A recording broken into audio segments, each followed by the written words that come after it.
Welcome to LifeBlood. This is George G, and the time is right. Welcome to today's guest, strong and powerful John Strelecky. John, are you ready to do this?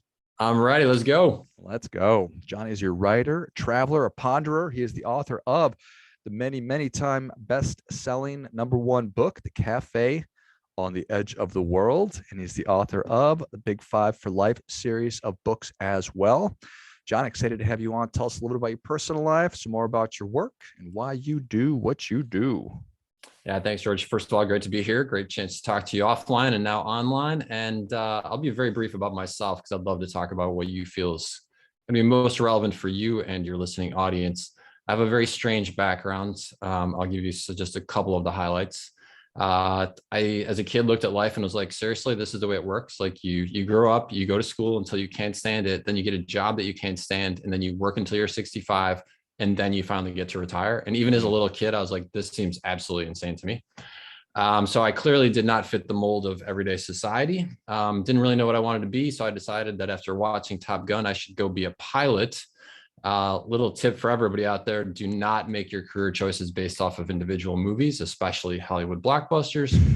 I was on a great track to do that. Found out I had a medical condition which would not allow it, after I had invested all of my life savings from the time that I was 12 years old in that dream, and ended up backpacking around the world twice, almost getting killed twice in freak accidents. Coming out of all of those experiences, became a father, which is the greatest thing ever to me. Wrote a book that was intuitively streamed through me over 21 days, which is now in 43 languages and has sold over 4 million copies and is being turned into a movie.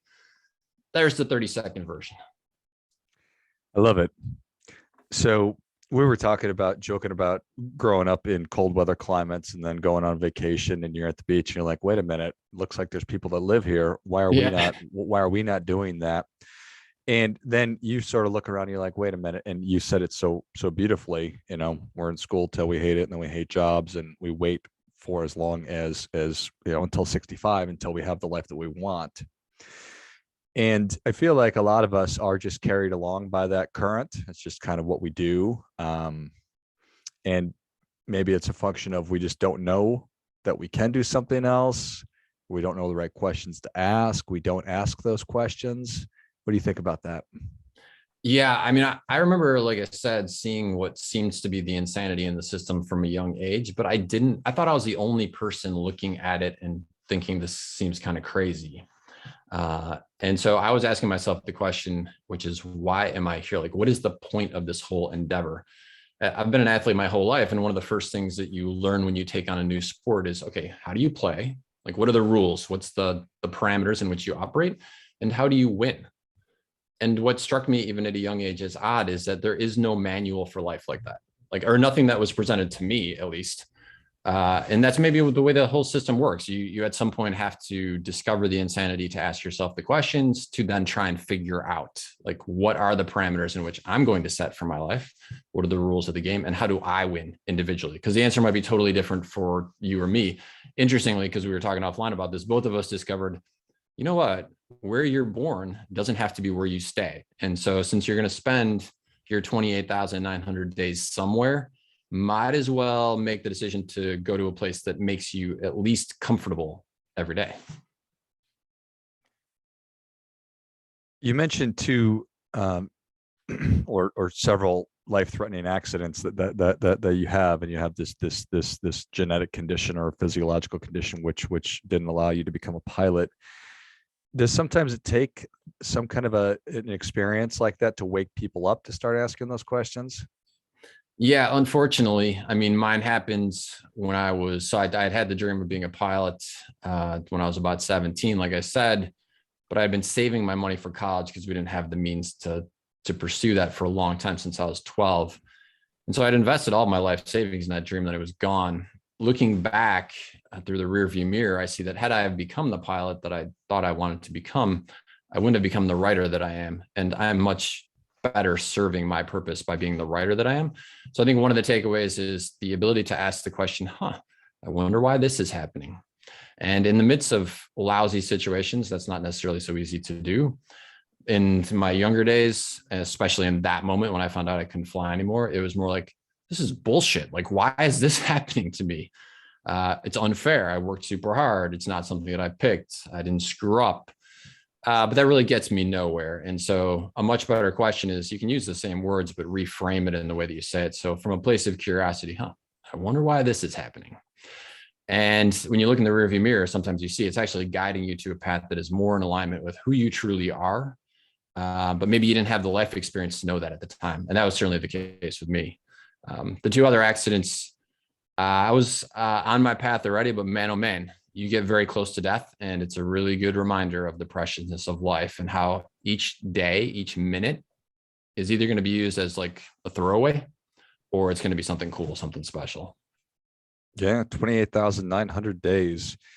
I'm fond of saying that there's only 50 weeks in a year, so you only have 50 Saturdays, right? So we really want to maximize that. And growing up in the Midwest, you certainly appreciate a nice summer day better than when you're living in Arizona or Florida. Right. So talking about I absolutely love, I grew up playing sports too, so need to understand the rules, and then, okay, how do I win? So Yeah. that's what I'm interested in doing. I'm interested in winning at whatever game that I'm playing. So I think that that's amazing. And when we're talking about what are the rules of my life, I get it. How do you help like coach people through like what are the parameters, family, time? There's so many different things.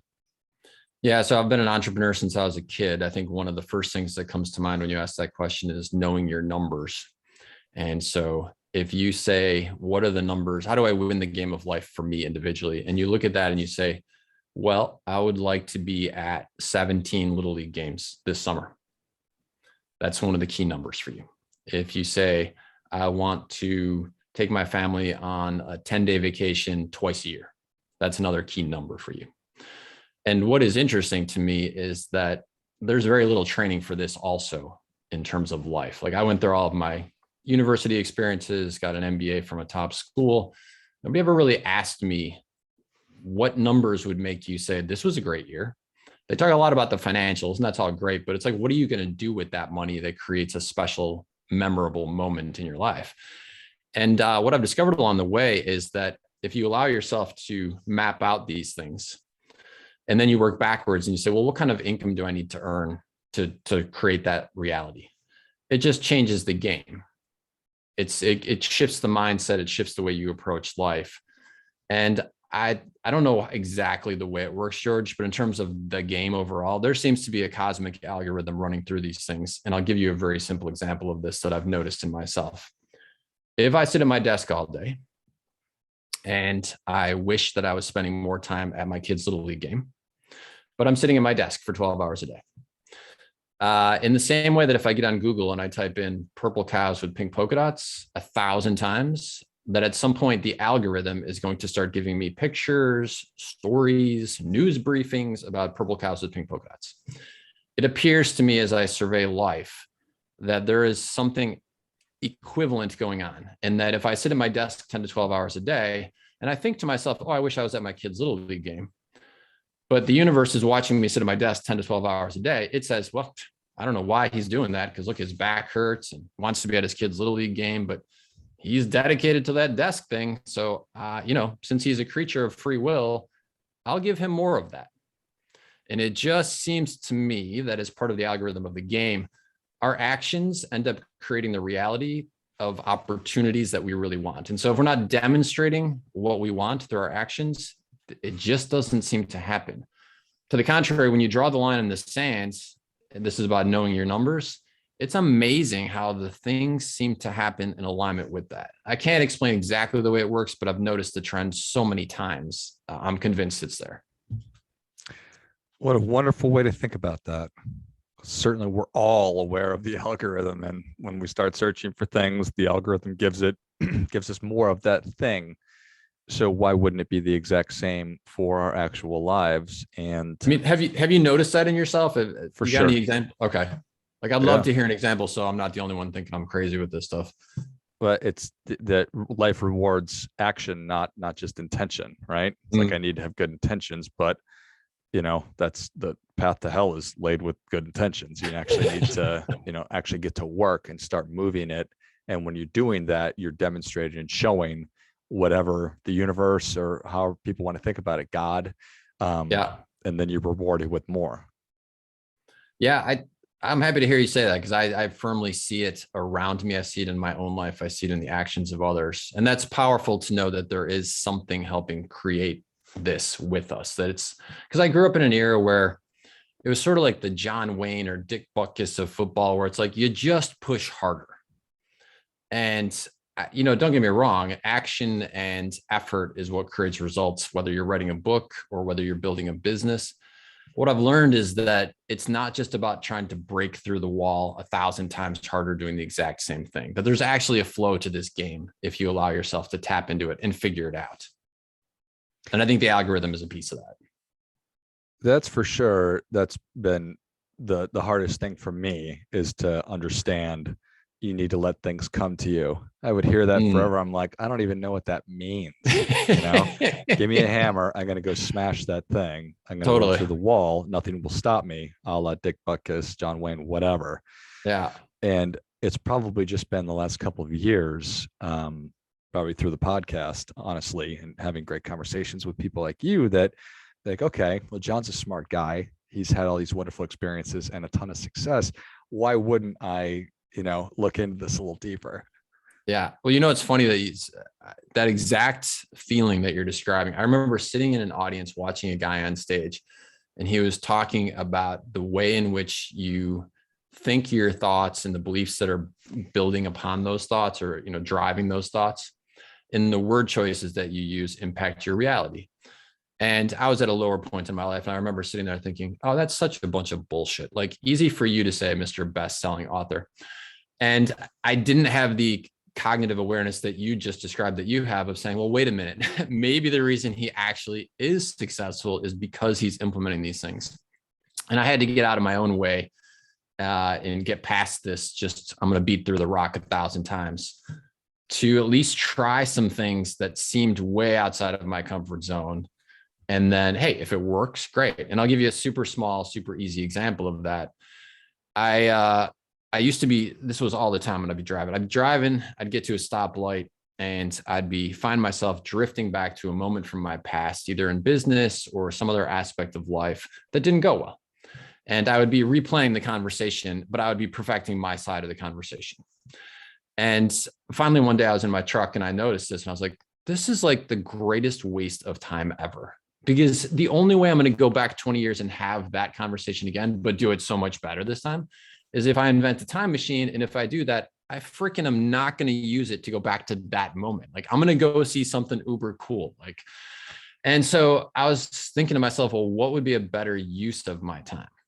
And I had listened to a podcast and a very famous author, talking about his strategy of writing down 15 times a day, just a single thing that he wanted in his life. And at first he used it for dating. He was like, I saw this girl and she was totally out of my league, but it's like, I totally want to get to know her. And so he told this funny story, and I was like, what the hell? I'll give it a try.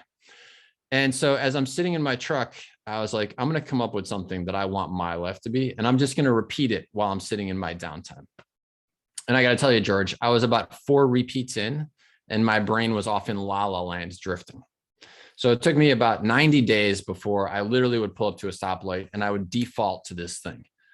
This has been an absolute game changer in terms of mastering the algorithm. I can't tell you how it works. The only thing I can tell you that I think is the way that it works is much like we talked about the Google algorithm. Maybe our thoughts and our actions are sending out a ping. I used to be a pilot, and so there's a thing where you send out a ping that says, here's where I am and here's what I'm focusing on. Maybe there's something that exists in the underlying energy of the world. But man, oh man, this was something that has been an absolute game changer. And why not? Because I was just wasting my time in the truck anyway. And why not? What a powerful thing that is. I'm 1,000% guilty of going back to those conversations from 20 years ago and rehashing them. Yeah. So it's just a very, very human thing to do. And it doesn't serve us. It has absolutely zero benefit. And yes, if you did in fact have a time machine, what a moronic thing to do to go back to that. But maybe I would even. Who knows? Exactly. So selling 4 million copies, that I imagine is, it probably feels great, but it's somewhat surreal, or you're expecting 8 and you'll be there soon. How do you spend your time now? What does a regular day look like for you, John? Yeah, this is the crazy tie it all together story elements of it. And that my dream, like, why did I want to become a pilot back when I was 17? I wanted to become a pilot because I knew that they got to travel and they got to travel. They got free airline tickets. And they also got a lot of time off because they could work a 3-day shift and then back it up with another 3-day shift. And then they have 4 days off after that. And then they could back that up with the 4 days off and then go back on for the 3-3. So I was like, wow, I don't know of any other career where you get to have free airline tickets, you get to travel the world, and you get a lot of time off and you get well paid. That was the other thing. And that shows you how completely clueless I was at the time, because there's what I've learned since then is, of course, there's many ways to have that reality. I've backpacked around the world twice now, once as an individual, out there doing my thing, once with my family. And I could do it for $40 a day to go see the world, travel the world, experience all these amazing people, cultures, and animals. And I didn't need to have an airline pilot background to go do that. I just needed to have enough money to pay for my ticket, and that was sufficient. And so the life I get to live now is a life way better than I dreamed of. I get to do cool discussions like we're having here. I get to do something that is much more in line with my purpose, which is thinking about these questions that I'm struggling with, trying to come up with answers, and then releasing that information to the world and hopefully helping other people along the way. And I'll tell you, George, I never thought in my entire life, especially the way that I was raised, that someone would ever say to me, "Thank you, you changed my life." Every time I do a book signing, I have the great humbling experience of people walking up to me and saying, "Thank you so much. This changed my life."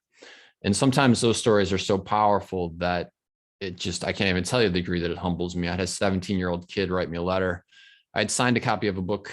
I met her mom. She said, "Would you sign a copy for my daughter?" I signed it to her daughter. And using that same sort of intuitive, like, energy thing that we're talking about. Again, I'm not saying I know exactly how it works. I'm just saying I get the sense it's there. So she said, "Here's my daughter's name. Would you sign a book for her?" I signed a book for her. I get this beautiful letter in the mail. She says, "I'm 17 years old. You signed this book. You met my mom. I've been in and out of hospitals for the last 2 years with an eating disorder, trying to figure out my life, trying to figure out the point of life. I thought I was so alone asking these questions that you're asking in this book. And for the first time in my life in a long time, I want to live because I see that there is more to life." That is way better for me than having been an airline pilot. Like, and don't get me wrong, nothing wrong with being an airline pilot. That's somebody else's like dream reality. But this is way better for me. And I get to do that every day. So it couldn't get any better. Oh, amazing. I love that. Yeah. And I guess that's the takeaway. And this is what I love about your show and what you do too, is you're helping people realize that just because we didn't come with an owner's manual doesn't mean that you can't figure this stuff out. And it doesn't mean that you can't find yourself in Arizona if you don't like Minnesota, or in Florida if you didn't like Chicago, or, if you're an accountant and you're working for a company that you hate, but you love backpacking, then at least go be an accountant in a backpacking company. So there's options to move our life so that we're more aligned with who we are and what we want to do. Well, I think that is great stuff. That definitely gets, come on, John. Thank you so much for coming on. Where can people learn more about you? How can they engage with you? Where can they get a copy of The Cafe on the Edge of the World? Yeah, so everything that I write is available through Amazon, which is, most books are bought through there these days. And so they can just do a search on my name or on the title of the book. Also, you can go to my website or via social media, which is johnstrelecky.com. So that's JOHNSTRELECKY. And now we write some stuff that doesn't quite make it into the books, but I have an interesting thought or idea, like all anger is a manifestation of fear, for example, small little thought-provoking moment. And I'll write that stuff and I'll just put it on my blog. So yeah, if there's something that caught our interest in our conversation today, definitely check it out. Love it. Well, if you enjoyed this much as I did, show John your appreciation and share today's show with a friend who also appreciates good ideas. Pick up a copy of The Cafe on the Edge of the World at Amazon and John's other books as well. And you mentioned you're working on a movie, John? Yeah. That first book that you just mentioned, The Cafe on the Edge of the World, the movie's in progress. Script has been written and casting has begun. So yeah, looking forward to it when it comes out. Amazing. And then go to johnstrelecky.com, JOHNSTRELECKY.com, and check out all the great resources and John's ponderings. Thanks again, John. Thanks, George. And until next time, keep fighting the good fight, as we are all in this together.